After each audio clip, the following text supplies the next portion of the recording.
In the 8th century, the world faced a new naval power.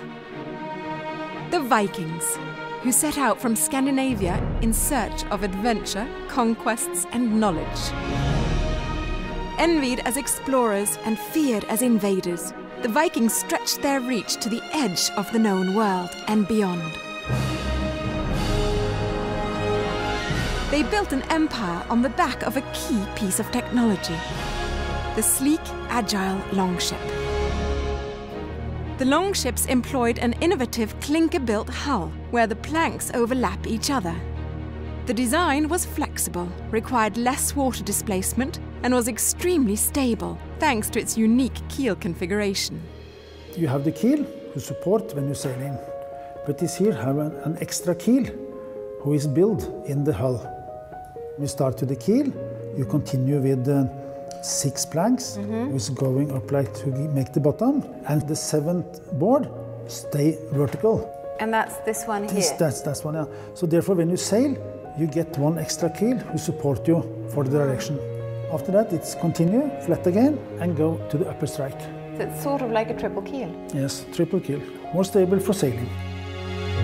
With the Longships, the Vikings were able to cover vast distances quickly, mastering both open seas and shallow rivers.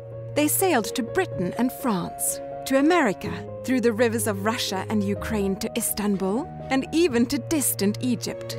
Elements of the impressive Longships were adopted wherever the Vikings sailed.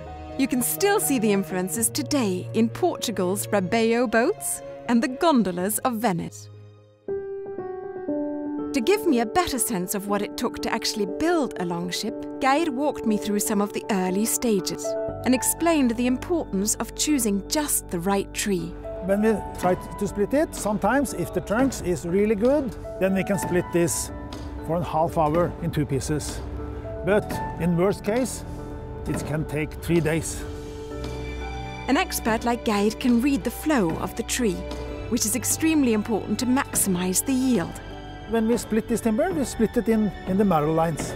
We first split in 2 pieces like this, and so in 4, so in 8, and so in 16 pieces. The process of extracting those planks is really straightforward, but it isn't easy. Now you shall get the honor. Good. Yes, I'm getting the hang of this. Yes, you're strong also. Yeah, I'm a Viking. Slowly, just as Geir predicted, the tree began to open. You can see the little crack, and I follow this marrow line here now.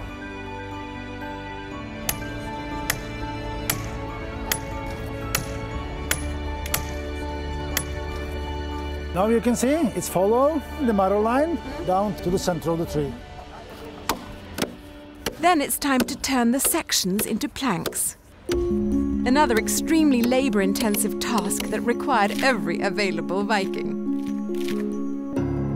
This large plank is then marked and split into smaller boards that are lashed to the ship's skeleton with whale baleen, a part of the whale's mouth used to strain krill from the sea. It made a strong yet flexible binder. They make it to these strips, and then they binding it between these 2 holes here, 2 holes here in the frame, and they just sew it like this. To prevent leaking, a coat of thick tar and wool rope were placed between each side plank.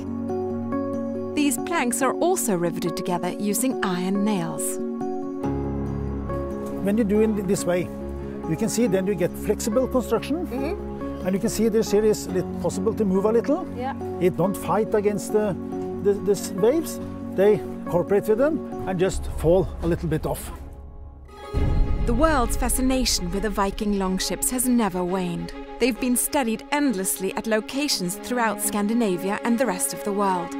Most famous is the Oseberg, on display at Oslo's Viking Ship Museum. A vessel so treasured, the new Oseberg Ship Foundation spent years building an exact replica to breathe new life into this ancient form. In 2012, this legendary ship was reborn. Known as Saga Oseberg, every inch, curve and angle of the original was faithfully reproduced.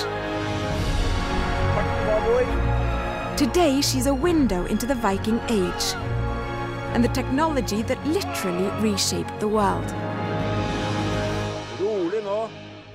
The iconic Viking Longships remain one of the most recognized and admired ship designs ever created. A vivid symbol of exploration and discovery.